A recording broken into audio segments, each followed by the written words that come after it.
हाँ sir. Good evening sir. Start किया है। ग्रेजुएशन कब किया आपने?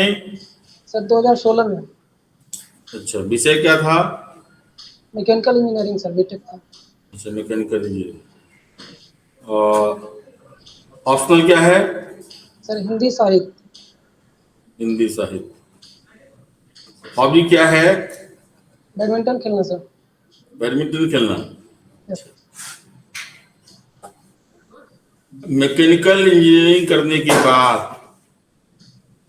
यस और ये ऑप्शनल था भी चुनने के लिए, आपने हिंदी साहित्य क्यों लिया? सर इसके पीछे मुख्य कारण ये था कि मेरी जो स्कूलिंग हुई थी सर, वो 12 स्कूल तक सर हिंदी माध्यम से हुई थी। तो हिंदी के साथ एक जुड़ाव था सर, लंबा जुड़ाव था। और उसके बाद सर मुझे जीएस के लिए हिंदी माध्यम रखना था। तो सर ऐसे में मैकेनिकल इंजीनियरिंग अगर मैं रखता सर ऑप्शनल में, तो मुझे दिक्कत होता सर, क्योंकि ऑप्शनल और जीएस को दोनों एक ही माध्यम में लिखना होता है। तो ये सर कारण रहे थे प्रमुख, मुझे अच्छा, मैकेनिकल इंजीनियरिंग। आप मैकेनिकल इंजीनियर हैं और प्रशासन में आना चाहते हैं, तो वो तो वेस्ट चला गया ना। आपका डिग्री क्या हुआ? बेकार चला गया। सर ऐसा नहीं है कि डिग्री सर वेस्ट चला जाएगा। अगर सर मैकेनिकल इंजीनियरिंग में हमने जो ज्ञान प्राप्त किया है सर वहाँ पे, उसका सर अगर प्रशासन में इस्तेमाल अगर किया जाता है, तो सर प्रशासन में सर बेहतर लाभ इसके मिल सकते हैं। अच्छा, बताइए आपके मैकेनिकल इंजीनियरिंग का प्रशासन में कैसे बेहतर इस्तेमाल होगा? सर जैसे बिहार को अगर देखें, तो बिहार एक सर कृषि प्रधान राज्य है। और यहाँ सर कृषि के क्षेत्र में सर तकनीक का इस्तेमाल काफ़ी कम है, जिससे सर हमारे किसानों की स्थिति यहाँ पे ठीक नहीं है। तो ऐसे में सर अगर तकनीक का सर इस्तेमाल अगर होगा उसमें, तो मैकेनिकल इंजीनियरिंग अच्छा, इंजीनियर चलिए, का सर एक। बिहार में किन किन तकनीकों का आप प्रयोग करेंगे? जो मैकेनिकल इंजीनियरिंग में आपने सीखा है, उनमें यस से सर। किन किन तकनीकी का प्रयोग करेंगे आप? जैसे सर 7 में से 1 में से हर घर को नल का जल का एक सर विषय था। तो उसमें सर मैकेनिकल इंजीनियरिंग में सर फ्लूइड मैकेनिक्स से संबंधित जो कॉन्सेप्ट है सर, उसका इस्तेमाल होता है। और उसके अलावा सर जैसे फूड प्रोसेसिंग आपने इंडस्ट्री। कहा कि एग्रीकल्चर में यस तकनीकी का इस्तेमाल नहीं हो पा रहा बिहार में, mechanical engineer as a tools बनेगा यस सर। मैकेनाइजेशन के लिए। तो हमको बताइए कौन कौन सा मैकेनाइजेशन अपनाइएगा आप मैकेनिकल इंजीनियरिंग का, जो बिहार की कृषि में भी क्रांति लाएगा। सर बिहार कृषि में हाल फिलहाल में सर जैसे कृषि क्षेत्र में कुछ तकनीकी डेवलपमेंट हुए हैं। जैसे सर नहीं, हाइड्रो। आपका जो ज्ञान है मैकेनिकल इंजीनियरिंग का, या यस सर। उसमें जो तकनीकी का इस्तेमाल है, कौन कौन तकनीकी वो कृषि में काम करेगा, वो पूछा जा रहा है।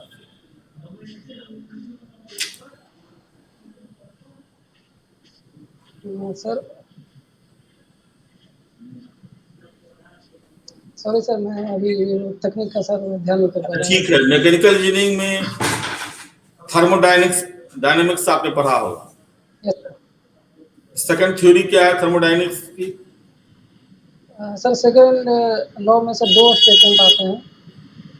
एक प्लैंक प्लैंक केल्विन प्लैंक जी का स्टेटमेंट है कि ऐसा कोई भी डिवाइस कंस्ट्रक्ट करना इम्पॉसिबल है जिसमें सर पूरा जो हम ऊर्जा को कन्वर्ट कर दें वर्क डन में। और दूसरा सर ये क्लोसिस। मैकेनिकल क्लोसिस। यस मैकेनिकल रेफ्रिजरेशन या थर्मोडायनेमिक्स में किस थ्योरी से जुड़ा हुआ है? Sorry sir. अच्छा, अब हम मुझे बताइए बिहार के रोड के लिए यस सर। जो डीजल इंजन का जो मैकेनिक है, वो ज्यादा वाइबल है या पेट्रोल इंजन वाला? सर पेट्रोल इंजन का सर इफिशियंसी और ये पावर जनरेशन ज़्यादा होता है, तो सर इस मामले में सर पेट्रोल इंजन का। सस्टेनेबिलिटी किसकी ज्यादा होती है? Sorry sir. सस्टेनेबिलिटी किसकी ज्यादा होती है? सर वो तो डीजल डीजल इंजन का सर, ये फ्यूल को लेकर के इफिशियंसी जो बेहतर होता है वो डीजल इंजन का होता है। लेकिन हाँ। पावर जनरेशन को लेकर के सर पेट्रोल इंजन का सर बेहतर। अच्छा, ट्रिलिंग जानते हैं? सॉरी सर, मुझे नहीं ऐसा लगता। अच्छा। अच्छा चलिए, हिंदी साहित्य आपका ऑप्शनल है। यस साहित्य का प्रशासन में क्या योगदान है? सर, साहित्य का सर प्रत्यक्ष रूप से भी कुछ है सर योगदान, जैसे कि किसी क्षेत्र में अगर कोई प्रशासक की नियुक्ति होती है तो वहाँ के बारे में जानने के लिए सर वहाँ का जो लोक सर साहित्य होता है उसके द्वारा सर वहाँ को हम स्थिति को बेहतर ढंग से समझ सकते हैं। और अप्रत्यक्ष रूप में सर जैसे प्रशासन में सर संवेदनशीलता की आवश्यकता होती है, नए इनोवेशन की ज़रूरत होती है, या फिर सर इस तरह का सर ये इस्तेमाल किया जा सकता है संवेदनशीलता क्या संस्कृत। होती है? संवेदनशीलता मतलब सर कि हमारे आसपास के क्षेत्रों को देख करके हमारे अंदर जो उसके प्रति अनुभूति जो एक होती है सर, कैसी अनुभूति? सर उसमें सर कुछ कर्मों से संबंधित भी कुछ हम अगर देख रहे हैं आसपास अगर पीड़ित है या अच्छा, कुछ इस साहित्य तरह क्या का। होता है? चलिए चलिए चलिए, साहित्य क्या होता है? साहित्य सर संस्कृत के साहित्य शब्द से बना है, जिसमें सर दो अर्थ है, स और हित, यानी कि सर जिस ऐसी रचना जिसमें सभी का सर कल्याण हो, सभी का हित जुड़ा हुआ हो, उसे सर हम्म, साहित्य कहा जा सकता है। अच्छा, बाकी विषय में कल्याण की बात नहीं कही गई है, सिर्फ साहित्य में कही गई है। बाकी में भी सर, लेकिन इसका प्रत्यक्ष संबंध जैसे हम एक अच्छा इंसानियत के चलिए, तौर पे। बाकी विषय से साहित्य कैसे अलग है?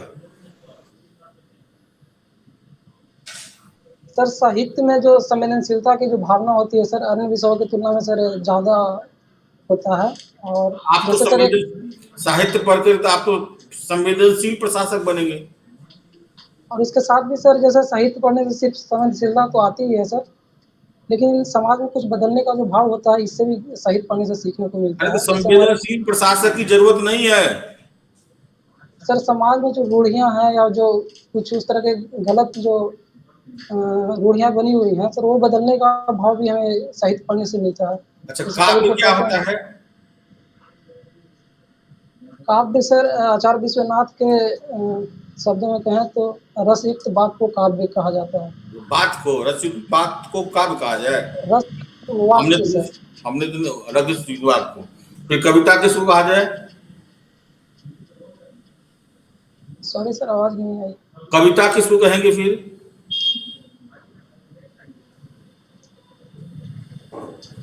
सॉरी सर, कविता और काव्य शायद सर। अलग अलग है। काव्य के कितने प्रकार होते हैं? सर काव्य को दो भागों में बांटा जा सकता है, एक दृश्य काव्य और एक श्रव्य काव्य में बांट कर सब देखा जाता है। दृश्य काव्य क्या होता है?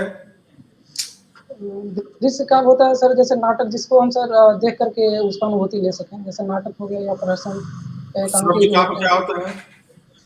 श्रव्य काव्य सर जो हम पढ़ करके या सुन करके सर जिस साहित्य का अनुभूति ले सकें उसे श्रव्य काव्य कहेंगे, जैसे अच्छा, कहानी, उपन्यास।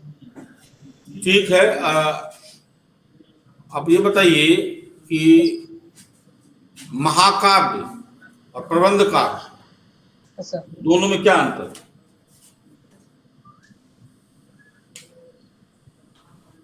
सर प्रबंध काव्य जो होता है, जो किसी कहानी या फिर कथा के को आधार बना करके हर छंद इसमें पिछले छंद से जुड़े हुए होते हैं और इस तरह से उसका कहानी सर विकसित होता है।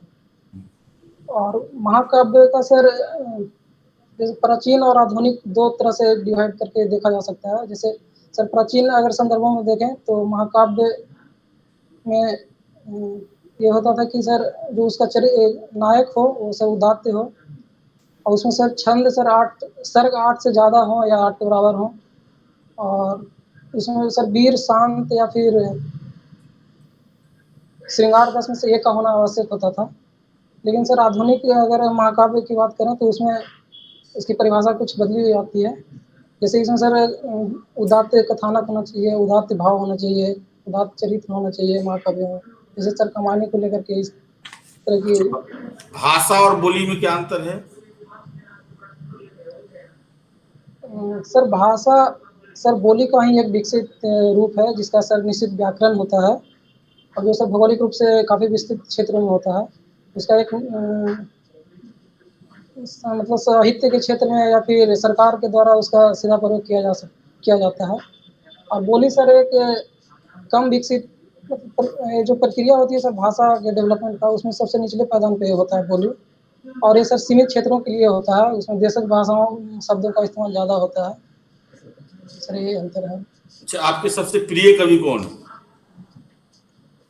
सर कबीरदास, कबीरदास, नागार्जुन भी हैं सर। नागार्जुन भी।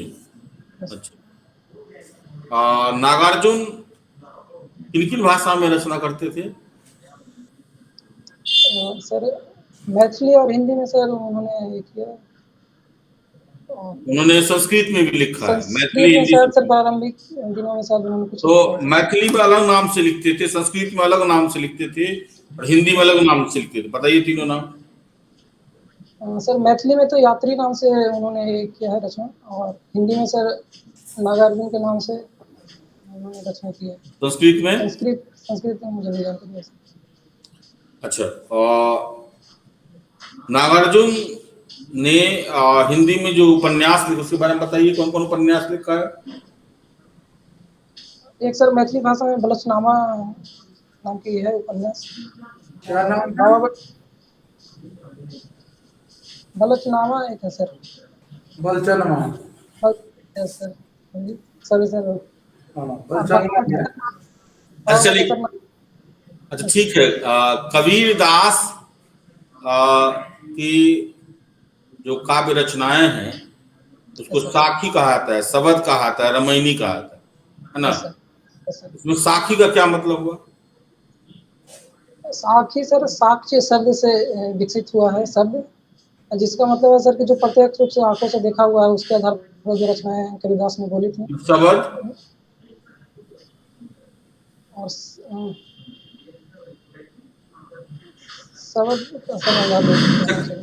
कबीर की जो कौन कोई एक एग्जाम्पल देके बताइए साखी शबद रमैनी में से जो आज भी बहुत प्रासंगिक है।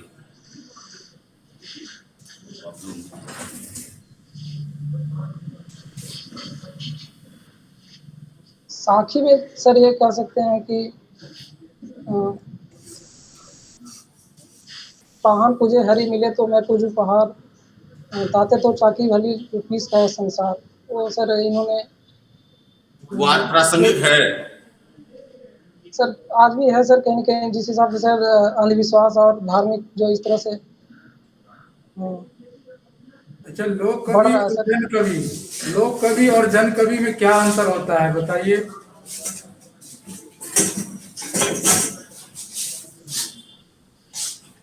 सॉरी सर, मुझे कवि के बारे में तो ज़्यादा याद नहीं कुछ कर पा रहा हूँ, लेकिन जन कवि सर कहते हैं कि ऐसी सर कविता हो जो जन साधारण के बीच में लोकप्रिय हो, जो समझने योग्य भाषा में लिखी गई हो और उनकी समस्याओं पे कहीं न कहीं लिखी गई हो सर। लोक कवि क्या हुआ? सॉरी सर, मैं इसके बारे में नहीं जानता। अच्छा, दिनकर जी को राष्ट्र कवि कहा जाता है, ऐसा क्यों कहा जाता है? तो सर दिनकर जी ने जब स्वतंत्रता संग्राम में उन्होंने ऐसी ऐसी रचनाएं लिखी जिससे लोग सर जो युवा हैं या फिर जो अभी स्वतंत्रता सेनानी थे वो सर स्वतंत्रता संग्राम में आग करके जुड़े, उनकी कविताओं को पढ़ करके उनके अंदर सर देश प्रेम का भाव सर जागृत हुआ। तो इस वजह से सर कौन कौन सी रचनाएं हैं उनकी, कुछ रचनाओं का नाम बताइए। सर उनकी हुंकार है सर इस मामले में काफ़ी। और सर इसके अलावा सर संस्कृति के 4 अध्याय हैं उनकी एक रचना, जिनमें भारत के संस्कृति के बारे में महत्व के बारे में बताया है। फनीश्वर रश्मि नाथ रथी रेणु के महिला आंचल पर कोई सिनेमा बना हुआ है, क्या नाम है उसका? सर तीसरी कसम और एक सर एक और मूवी बना है, छोटा मूवी सर बना है पंचलाइट, उनकी एक कहानी है उस पे सर बना है। महिला आंचल किस टाइप का रचना है उनका? ये सर आंचलिक उपन्यास है। क्या है मुख्य विषय वस्तु, क्या है उसका? सर इसमें एक मेरीगंज जगह का नाम है, यानी कि सर एक सिंबल में रखा गया है एक अंचल को, और वहाँ की जो सर सामाजिक सांस्कृतिक और धार्मिक जो उसकी विशेषताएं हैं उसको ध्यान में रख कर के रचना सर। अब 2016 में ग्रेजुएशन किए हैं, 2016 के बाद क्या कर रहे हैं? उसके बाद सर मैं सिविल सर्विसेज की तैयारी कर रहा हूँ। अच्छा, आपका पोस्ट प्रेफरेंस क्या है? Sir BAS BPS SR RDO। यदि आपका बिहार प्रशासनिक सेवा में चयन हो जाता है तो क्या क्या प्राथमिकताएं रहेगी आपका एक प्रशासनिक अधिकारी के रूप में बिहार में काम करने का? कुछ तो आपने सोचा होगा कि प्रशासन में जाने के बाद इस क्षेत्र में हम सुधार करेंगे या इसके लिए काम करेंगे। सबसे पहले जो प्राथमिकता होगी सर की जो योजनाएं सरकार द्वारा शुरू कर गई हैं उसको ठीक से लागू कराना, और इसके अलावा सर जैसे शिक्षा को लेकर के सर कुछ ये जागरूकता फैलाना, महिला सुरक्षा को लेकर के सर सुरक्षा जागरूकता बिहार में समस्याएं रही है काफी दिनों से, एक योजनाएं काफी बनती है और लेकिन जिस उद्देश्य से योजनाएं बनती है उस उद्देश्य की पूर्ति हो नहीं पाती है। तो योजना के कार्यान्वयन में क्या क्या समस्या आप देखते हैं? सर इसमें एक बड़ी सर ये बाधा यह है कि लोगों के प्रति सर जागरूकता की कमी है। लोग सर सरकारी योजनाओं के बारे में ठीक से जान नहीं पाते हैं, और इसका मुख्य कारण है सर शिक्षा का जो अभाव है, वो उसके वजह से सर लोग जान नहीं पाते, जागरूक नहीं हो पाते हैं। इसके अलावा सर क्रियान्वयन में भी सर कहीं ना कहीं कुछ है कमी, इसी सेवकों द्वारा भ्रष्टाचार की कुछ समस्याएं आती हैं सर, ये सब कारण है। भ्रष्टाचार को दूर करने के लिए आप क्या कीजिएगा? सर भ्रष्टाचार को दूर करने के लिए तो सर टेक्नोलॉजी का इस्तेमाल कुछ किया जा सकता है, लोगों को जागरूक किया जा सकता है इस मामले में, और इस तरह से मतलब बताया जा सकता है कि कहीं इस तरह का अगर देखा जाता है समस्या तो कैमरे में रिकॉर्ड करें, या फिर वो किसी तरह जो प्रशासक हैं उनके पास, उच्च अधिकारी हैं उनके पास सर ये पहुंचाया जाए ताकि उनकी कार्रवाई हो सके। अंतिम प्रश्न है आपका। Yes sir. एक दोहा, एक सोरठा, एक कुंडलिया सुनाइए। सर दोहा तो ऐसी वाणी बोलिए मन का पप है, औरन को शीतल करे आप हूँ शीतल होए, ये सर दोहा का उदाहरण है।